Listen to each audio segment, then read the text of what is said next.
Hi hello నమస్తే welcome back to MN cotton Telugu. ఎలా ఉన్నారు దోస్తులు? మేమైతే చాలా చాలా బాగున్నాం. మీరు అందరూ కూడా బాగుండాలని మనస్ఫూర్తిగా కోరుకుంటాను. మన ఛానల్లో అయితే వీడియోలు డైలీ వస్తున్నాయి కదా దోస్తులు.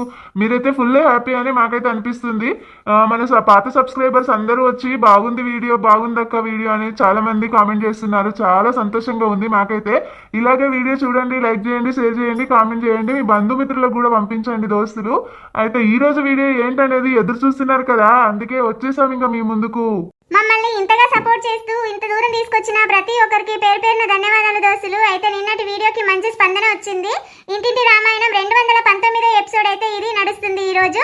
వీడియో మొత్తం చూసాక లైక్ చేయండి, షేర్ చేయండి, కామెంట్ చేయండి దోస్తులు. వీడియో ఎలా ఉందనేది మీరు కామెంట్ చేస్తూ ఉంటే మాకు ఇంకా ఎంకరేజ్మెంట్ గా అనిపించి ఇంకా మంచి మంచి స్టోరీస్ అయితే చేయాలనిపిస్తుంది దోస్తులు. మీరు అర్థం చేసుకొని వీడియోకి లైక్ చేస్తారు, షేర్ చేస్తారని మేమైతే ఖచ్చితంగా నమ్ముతున్నాం దోస్తులు. మీరు ఇంతగా మమ్మల్ని అభిమానించడం వల్లనే కదా మన సిరీస్ ఇంత దూరం వచ్చాయి. ఇంటింటి రామాయణం అభిమానిస్తున్న ప్రతి ఒక్కరికి పేరు పేరున ధన్యవాదాలు. అయితే హరిత శ్రీధర్కి చాలా మంచి ట్రీట్మెంట్ ఇచ్చింది కదా, అందరికీ హ్యాపీ అనిపిస్తుంది. చాలా మంది మంచిగా కామెంట్ చేశారు దోస్తులు. అయితే ఈ రోజు ఎపిసోడ్లో కూడా మంచి మంచి సీన్స్ ఉన్నాయి. వీడియో మొత్తం చూస్తే మీకు అర్థమవుతుంది. ఈ రోజు ఇంటింటి రామాయణము 219 ఎపిసోడ్లో ఏముందో అని ఎదురు చూస్తున్నారు కదా, మరి ఇంకెందుకు ఆలస్యం, పదండి వీడియోలోకి వెళ్ళిపోదాం.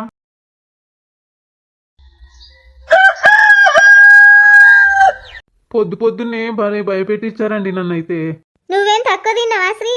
అక్కడ చూసుకుంటూ బాగానే సైట్ వేస్తున్నావు కదా, ఆ అమ్మాయిని చూసుకుంటూ. నచ్చేసిందా ఏంటి ఆ అమ్మాయి నీకు? అయ్యో మీరు మరీ అలా అనేకండి. గతంలో నాకు పెళ్ళయి ఉంటే చాలా కష్టమవుతుంది. నా ఫ్యామిలీకి నేను అన్యాయం చేసిన వాడిని అవుతాను కదా. అలాంటి ఏం థాట్స్ లేవండి. ఏదో ఆ అమ్మాయి మారేసి చూస్తుందని నేను చూశాను అంతే. అంతే అంటావా? లేదంటే చెప్పు, మా ఆయనకు చెప్పి పెళ్లి చేయమని చెప్తాను. అసలు ఈ శ్రీ వచ్చి నుంచి నా పిల్లని నన్ను పట్టించుకోవడమే మానేసింది. మొత్తం టైం అంతా వాడికే కేటాయిస్తుంది. రాను రాను ఏం జరగబోతుంది అసలు? నన్ను ఎందుకు ఇంతగా దూరం పెట్టేస్తుంది? వాడితోనే కాలం అంతా గడిపేస్తుంది. అంత ఇంపార్టెంట్ ఎందుకు ఇవ్వాలి అతనికి? అదిగో మీ ఆయన వచ్చాడండి. ఏమండి, టీ తీసుకురమ్మంటారా? టీ తీసుకురావాలనా అని అడిగితే ఏం సమాధానం చెప్పకుండా అలా వెళ్ళి కూర్చున్నారేంటి? ఏం అవసరం లేదు నీ బోడి టీ, నేను బయట వెళ్ళి తాగుతాను. ఏమైందండి, అలా ఎందుకున్నారు? ఏమైందండి, మీ ఆయన అలా కోపంగా వెళ్ళిపోతున్నారు? అదేం లేదు శ్రీ, ఆయనకు బెడ్ మీద ఉండగానే టీ ఇవ్వాలి, లేదంటే ఇలాగే కోపం వస్తుంది. నేను ఆయనతో మాట్లాడతాను కదా, నువ్వు టీ తాగుపో. సరేనండి, మరి వెళ్ళి మాట్లాడండి. ఈయనకి ఏమైంది అసలు? చిన్న పిల్లోడిలాగా అలిగి కూర్చున్నాడు. అబ్బా ఏమైందండి, ఎందుకలా అలిగి వచ్చేసారు? పరాయి వ్యక్తి ముందు అలా అలగడము, ఇలా కోప్పడము, భార్య భర్తలు కొట్లాడుకోవడము బాగుండదండి. అసలు నువ్వు నన్ను పట్టించుకుంటున్నావా వాడు వచ్చి నుంచి? ఛీ, ఏం మాటలు అలా మాట్లాడము? స్త్రీ ఎంత అమాయకుడు తెలుసా, మంచి మనసు గలవాడు. అలా అనడం తప్పండి. అంటే నేను ఒక తమ్ముడు అన్నట్టు అంటున్నానులే. మొత్తం టీ తీసుకురావడము, టిఫిన్లు పెట్టడం, భోజనం చేయాల్సిన వాళ్ళు అడగడం అన్ని శ్రీనే అడుగుతున్నావు గాని కట్టుకున్న మొగన్ని అడుగుతున్నావా నువ్వు? లేసాడా, టీ ఇవ్వాలి, స్నానానికి వాటర్ పెట్టాలి, ఇవన్నీ ఏమన్నా చూస్తున్నావా? అంతకుముందు ఎలా ఉండేదా నువ్వు? సరదాగా టీ తాగుతూ మాట్లాడుతున్నానండి శ్రీతోని. ఎలాగో ఈరోజు సండే కదా, కొంచెం రెస్ట్ తీసుకుంటారని మిమ్మల్ని డిస్టర్బ్ చేయట్లేదు అంతే. దానికే మీరు కోపడుకుంటూ అలిగి వచ్చేసారు. అంతే కదా, ఇంకేం లేదు కదా. ఇక నీకు టైం పాస్ కి టీవీ కాకుండా ఒక మనిషి ఉన్నాడు, ఇక మొగుడుతో ఏం పనిలే అన్నట్టుగా ఊరుకుంటున్నావా అని నా భయమే. నువ్వేదో తప్పు చేసావని అనట్లేదు. అంతేనండి, ఇంకేం లేదు. పొద్దున ఏం జరిగిందో తెలుసా? పక్కింటి పంకజం ఉంది కదా, పంకజం ఆంటీ కూతురు లేదా, అది బట్టలు ఎండేసుకుంటూ ఇక శ్రీనే చూస్తుంది. శ్రీ ఏమో అక్కడ చూస్తున్నాడు. ఇక నేను గమనిస్తూ ఉండి ఆట పట్టించాను కాసేపు. దాని గురించే ఇప్పుడు చర్చ నడుస్తుంది మా ఇద్దరికి. అంతే, అదొక ఫన్నీలాగా జరిగిపోయిందండి. పొద్దున్నే నన్ను చాలా భయపెట్టించారండి అని చెప్పి అంటున్నాడు. మీరు వచ్చారండి అంతే. అవునా? ఆ పిచ్చి ముఖంది నన్ను కూడా చూస్తూ ఉంటది బట్టలు ఎండేయడానికి వచ్చి. మూతి వలుగుతుంది నువ్వు గాని అక్కడ చూసావంటే.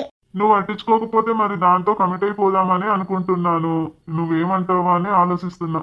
ఒక్కసారి కమిట్ అయి చూడు, ఆ తర్వాత ఏమవుతుందో తెలుస్తుంది.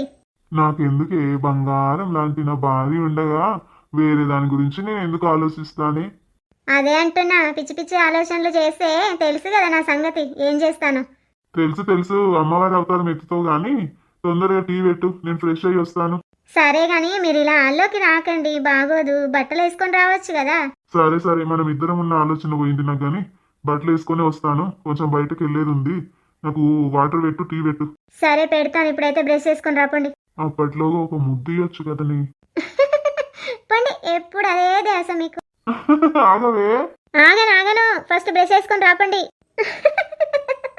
పిచ్చి మొక్కంది, నేనంటే దానికి చాలా ప్రేమ.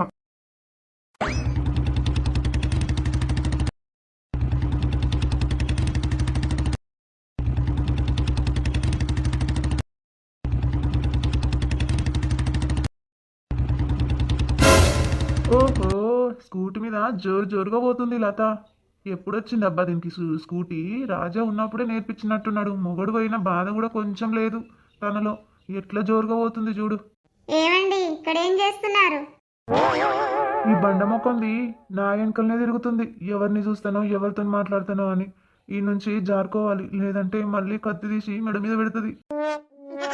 ఏయ్, నిన్నే అట్లా పిలుస్తుంటే పోతున్నావు? ఎవరు? నువ్వా హరిత? నేను ఇంకా ఎవరో అనుకుంటున్నా. నీలో బాగానే శకలున్నాయిరా. ఇప్పుడు నేనేమంటున్నా హరిత? ఇక్కడ ఏం చేస్తున్నావని అడుగుతున్నా. ఓ నేనా? నేను ఉట్టిగానే అటు ఇటు జర తిన్నది అరగక వాకింగ్ చేస్తున్నా హరిత. నేను అడిగిస్తా కదా, ఇంట్లోకి పద.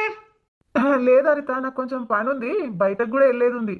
అందుకే ఇట్లా వాకింగ్ చేసి అటు పని చూసుకొని వద్దాం అనుకుంటున్నా. ఏం అవసరం లేదు గాని పద ఇంట్లోకి. అబ్బా, నాకు కొంచెం పని ఉంది, నువ్వు పోయేది ఓ. అనవసరంగా పెద్ద లొల్లి పెట్టకు, నీ ఇజ్జత పోతుంది. ఈ రోడ్డు మీదనే కొడతామరా. సరే పద. ఇంకేం చేస్తున్నావు? నడు.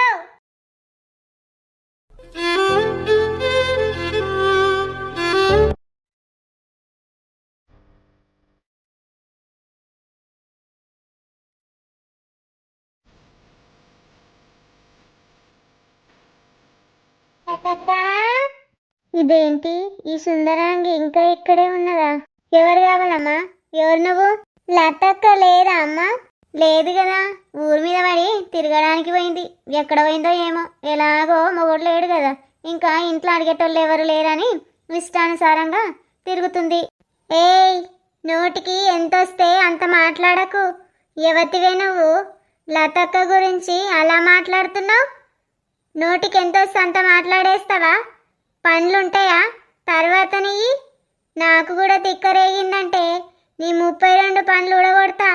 ఏం మాట్లాడుతున్నావే లతక్క గురించి నువ్వు? ఉన్నవే మాట్లాడుతున్నా అమ్మా. నువ్వేమైతావు? లతక్క అంటున్నావు వచ్చి నుంచి. అది తిరగబోతుంది కాబట్టే అట్లా పోయిండు మా అన్న, లేకపోతే ఇంటి పట్టుకే ఉంటుండే. పిల్లలను గిల్లలను వదిలేసి ఊరి మీద తిరగబోతుంది. నేనేమైతే నీకెందుకే? నువ్వు ఓతివో చెప్పే ముందు. లతక్క గురించి ఇష్టం వచ్చినట్టు మాట్లాడితే ఊరుకుంటాను అనుకుంటున్నావేమో. మా రాజుబావ ఇంట్లోకి వెళ్ళడానికి కారణం నువ్వేనేమోనే. నీ మాటలు నీ వాలకం చూస్తేనే అర్థమవుతుంది. ముచ్చుముఖం దానా, నువ్వు పెద్ద విలన్ లాగా కనబడుతున్నావు నాకు. అందంగా తయారై మేకప్ వేసుకోగానే నీ నిజ స్వరూపం తెలియదనుకుంటున్నావే నాకు. ఓ, వచ్చిందమ్మా సుందరాంగి లత గురించి సర్టిఫికెట్ ఇవ్వడానికి. అదొక పెద్ద తిరుగుబోతు, దానికి నువ్వు సపోర్ట్ చేస్తున్నావు. మా రాజన్న ఎట్లా పోయిండు ఏం కథనో ఊర్లో అందరికీ తెలుసు. నువ్వు ఇంకా నిద్రపోతున్నావమ్మా.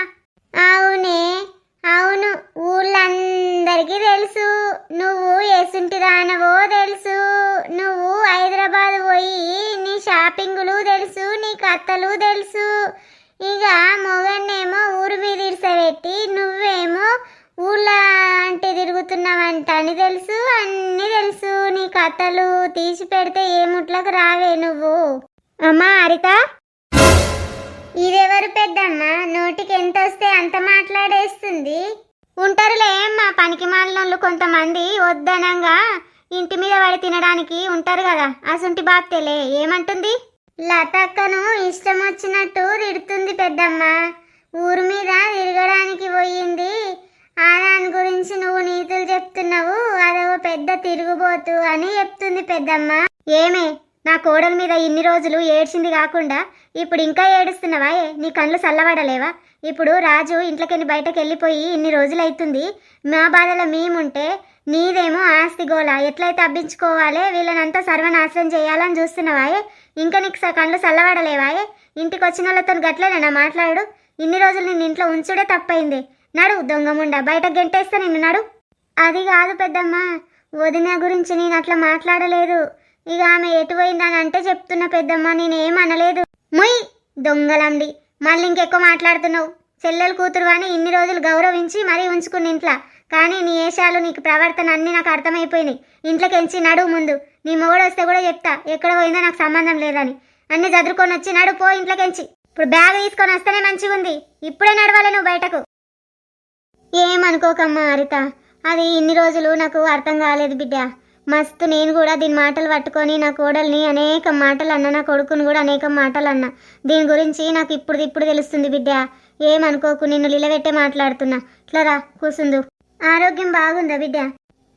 బాగుంది పెద్దమ్మ. ఈ మంత్ ఎండింగ్ లోపే డెలివరీ అవుతానని డేట్ ఇచ్చారు పెద్దమ్మ. హాస్పిటల్కి వెళ్ళాలి. ఇక రేపెల్లుండి వెళ్ళి అడ్మిషన్ అవ్వాలి. అడ్మిషన్ అవ్వమని చెప్పారు. నొప్పులు రావు కదా, ఫస్ట్ సిజరీన్ అయింది కదా, మళ్ళీ సిజరీనే అవుతుంది. అది అట్లా మాట్లాడినందుకు ఏం బాధపడకరిత.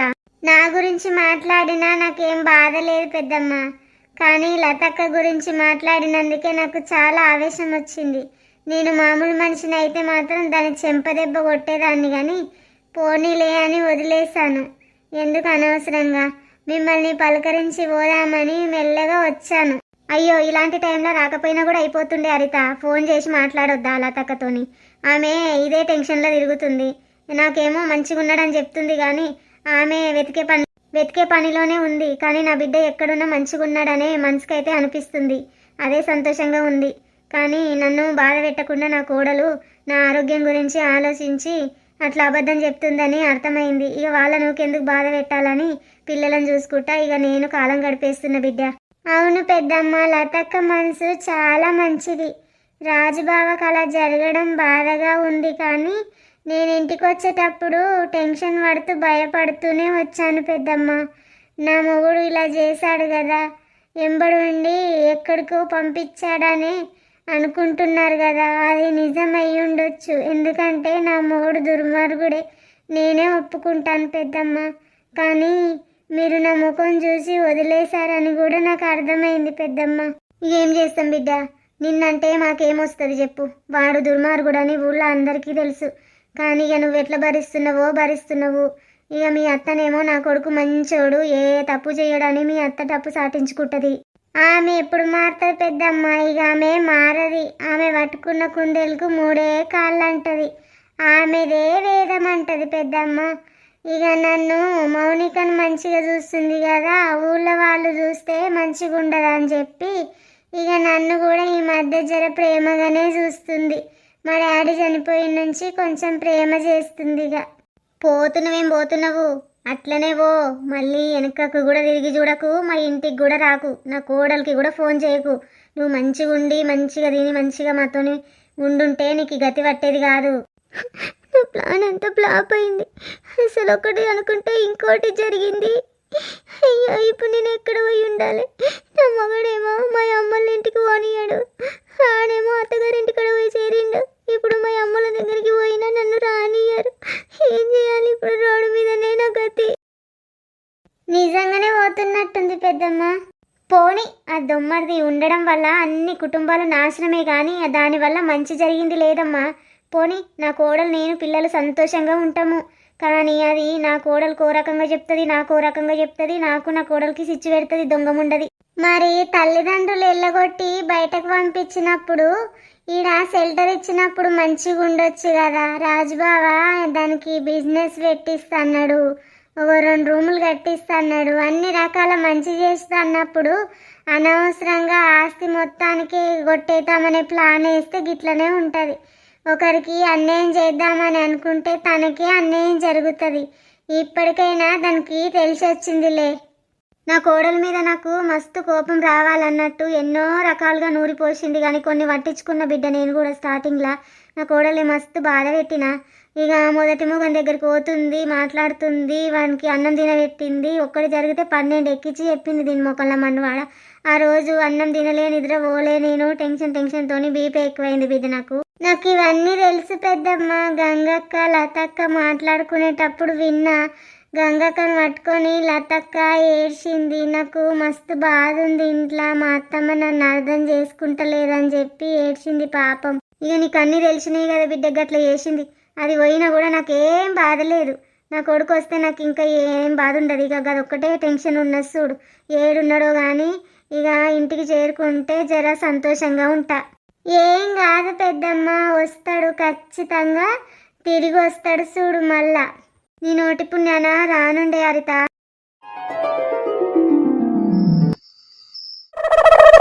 ఇదేంటి అంతా మబ్బులు పట్టేసినట్టుంది, తోవనే కనబడతలేదు. మంచు కురుస్తుంది. ఈ చీకట్ల ఎలా వెళ్ళాలబ్బా, తోవ కూడా కనిపించట్లేదు.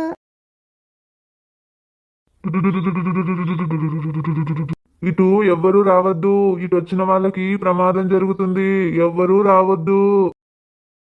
ఓమా ఇటు రావద్దు, అటే వెళ్ళు అటే వెళ్ళు. ఈమెకు చెప్తుంటే అర్థమైతలేదు, అటే వెళ్ళమ్మా, ఇటు రావద్దు. బతుకు మీద ఆశ లేదా నీకు? బండికి ఎదురొచ్చి నిలబడుతున్నావు. నాకు ఆశ ఉన్నదమ్మా, నీకే ఆశ లేనట్టుంది. ఈ సైడ్ ఎందుకు వస్తున్నావు? ఇక్కడ చాలా డేంజర్ జోన్ అమ్మా. శ్మశాన వాటిక సైడ్ ఎందుకు వస్తున్నావు నువ్వు? అవును, ఇది శ్మశాన వాటిక. అసలు ఇటు సైడ్ నేను ఎందుకు వచ్చినా? ఇక్కడ ఎవరు రారమ్మా, ఈ సైడ్ అసలు నడవ కూడా నడవరు. నువ్వేంది ఈ సైడ్ వస్తున్నావు? ఇంత చీకట్లా ఒంటరి ఆడపిల్లవి. అదే అన్నా, నాకేం అర్థమైతలేదు. నేను బండి తోవెంబడే పోతున్నా, అనుకోకుండా ఇటు సైడ్ తిరిగింది నా బండి. ఏమైందో ఏమో, గాలి ఇక్కడ సైడ్ వచ్చినట్టు వచ్చి నన్ను ఇక్కడికి లాక్కొచ్చింది. తొందరగా వెళ్ళిపో ఇక్కడ నుంచి. ఒక్క క్షణం కూడా ఉండకూడదు ఇక్కడ. అవును, అప్పటి నుండి చూస్తున్నా. నువ్వు అక్కడి నుంచి నన్ను అరుస్తున్నావు ఇక్కడికి రాకు రాకని. మరి నువ్వేం చేస్తున్నావు ఈ శ్మశాన వాటికలా? నేనా అమ్మా, నేను ఏదో ఒక పని చేసుకుంటాను. ఇక్కడ నాకు చాలా పనులున్నాయి. నీకెందుకమ్మా, నువ్వైతే వెళ్ళిపో ఇక్కడ నుంచి. గీ రాత్రిపూట ఇక్కడ ఉండవలసిన అవసరం ఏంటి నీకు? చెప్పు, సమాధానం చెప్పు. శ్మశాన వాటికలా నువ్వేం చేస్తున్నావు? ఈమెంటి నాకే డాగేస్తుంది? చెప్పు, ఏం చేస్తున్నావు ఇక్కడ? శవాలను ఏమైనా తీసి తింటున్నావా, లేదంటే ఎవరికైనా బాణవత్తులు చేస్తున్నావా? అయ్యో అమ్మగారు, అలాంటిది ఏం లేదమ్మా. నా భార్య చనిపోయింది, 3 రోజులయ్యింది. ఇక్కడనే నా భార్య సమాధి దగ్గర కూర్చొని ఏడుస్తున్నానమ్మా. అందుకే బాధలో ఉన్న నాకు నువ్వు కనిపించేసరికి కొంచెం భయం వేసింది. నువ్వు ఇక్కడేం చేస్తున్నావని అడుగుతాననే ఆ బాధలోనే మిమ్మల్ని వెనక్కి వెళ్ళిపోమ్మని చెప్తున్నాను. సారీ అన్న, నన్ను క్షమించండి. నేను తప్పుగా అర్థం చేసుకున్నాను మిమ్మల్ని. మీ భార్యకు ఎంత ప్రేమ చూపిస్తున్నారో దీన్ని బట్టి అర్థమవుతుంది. మీ భార్య చనిపోయిన తర్వాత కూడా మీరు సమాధి దగ్గర వచ్చి ఏడుస్తున్నారంటే మీ భార్య మీదున్న అపారమైన ప్రేమ నాకు అర్థమైంది. సారీ, వెళ్ళిపోతానన్నా. నా దురదృష్టమమ్మా, ఏం చెయ్యాలి? నా భార్య చనిపోయింది, నాకు పిల్లలు 2 ఉన్నారు. వాళ్ళు తల్లి గురించి ఏడుస్తూ ఉన్నారు. అయ్యో, ఎన్ని రోజులు మరి అలా ఏడుస్తూ ఈ సమాధి పొంటి తిరుగుతావు చెప్పు? నీ పిల్లలనైనా చూసుకొని నువ్వు సంతోషంగా ఉండొచ్చు కదా. లేదమ్మా, నా వల్ల అవ్వట్లేదు. అందుకే ఈ సమాధి దగ్గర వచ్చి ఏడుస్తున్నాను. అయ్యో, నువ్వు ఇలా ఒంటరిగా వచ్చి సమాధి దగ్గర ఏడుస్తుంటే నీ పిల్లలు ఏమైపోవాలి? అక్కడ నీ పిల్లలు అనాథలుగా మిగులుతారు కదా. వాళ్ళని చూసుకొని నువ్వు సంతోషంగా ఉండు. నీ భార్య ఎలాగో పోయింది కాబట్టి తల్లి లేని పిల్లలయ్యారు. తండ్రి లేని పిల్లల్ని కూడా చెయ్యకన్నా తొందరగా నీ పిల్లల దగ్గరికి వెళ్ళిపో. సరే అమ్మా, వెళ్తాను. నా పిల్లల కోసమైనా వెళ్తాను. అసలు ఈ రాత్రిలో మీరు ఇక్కడ రావడానికి గల కారణం ఏంటో చెప్తారా? నేను నా భర్త గురించి వెతుకుతున్నాను. 2-3 నెలలు అవుతుంది నా భర్త తప్పిపోయాడు. ఎక్కడున్నాడో ఏమో తెలియట్లేదు. అందుకే ఇలా రోడ్లు పట్టుకొని తిరుగుతూ ఉన్నాను. ఎక్కడైనా ఆచూకి దొరకొచ్చు అని ఆశతో. అయ్యో అవునా, అలా ఎలా వెళ్ళాడమ్మా? మీకు చెప్పకుండా ఎక్కడికి వెళ్ళాడు? ఏమో అన్నా, తెలియట్లేదు. ఎక్కడికి వెళ్ళాడో ఎలా ఉన్నాడో ఏమీ తెలియట్లేదు. అందుకే ఇలా రోడ్లు పట్టుకొని తిరుగుతూ ఉన్నాను. సరే అమ్మా, రేపు పొద్దున పూట వెతకండి. చీకట్లో మంచిగా లేవు రోజులు చూస్తే. ఇప్పుడైతే ఇంటికి వెళ్ళిపోండి. సరే అన్నా, వెళ్తాను. మీరేమీ బాధపడకండి. ఈ డబ్బు ఉంచండి, పిల్లలకు ఏదానికన్నా పనికొస్తాయి. పిల్లలకైతే మంచిగా చూసుకోండి. చాలా థ్యాంక్స్ అమ్మా, నీకు రుణపడి ఉంటాను. మీ పిల్లలకు ఏ విధమైన సహాయం కావాలి అంటే మాది పక్క ఊరు సీతాపురమేనన్నా. మీకు ఏ సమయంలో అయినా సరే సహాయం అవసరమైతే లత అని అడగండి. రాజా లత అని అడిగితే చాలు, మీకు చెప్పేస్తారు. మా ఇంటికి తీసుకొస్తారు. మీ పిల్లలకు ఏదైనా సహాయం చేస్తాను. వీలుంటే రండి. చాలా చాలా థ్యాంక్స్ అమ్మా. మీలాంటి వాళ్ళకి ఎందుకు ఆ దేవుడు ఇన్ని కష్టాలు పెడతాడో అర్థం కాదమ్మా. మీరు చల్లగా ఉండాలి. మీ ఆయన తొందరగా మీకు దొరకాలని కోరుకుంటున్నాను. వెళ్ళొస్తానన్నా. చూసారు కదా దోస్తులు, ఈ రోజు వీడియో ఇదన్నమాట. వీడియో మొత్తం చూసాక మీ అభిప్రాయాలను కామెంట్ చేయండి, లైక్ చేయండి, షేర్ చేయండి. ఎవరైతే మన ఛానల్ని కొత్తగా చూస్తున్నారో సబ్స్క్రైబ్ కూడా చేసుకోండి. మరి రాజా గురించి వెతుకుతున్న లతకి ఎలాంటి కష్టాలు ఎదురవుతాయి, రాజా దొరుకుతాడా అనేది నెక్స్ట్ ఎపిసోడ్లో అయితే చూద్దాం దోస్తులు. మరి మిస్ అవ్వకండి. ఇంకో ఎపిసోడ్తో మళ్ళీ కలుసుకుందాం.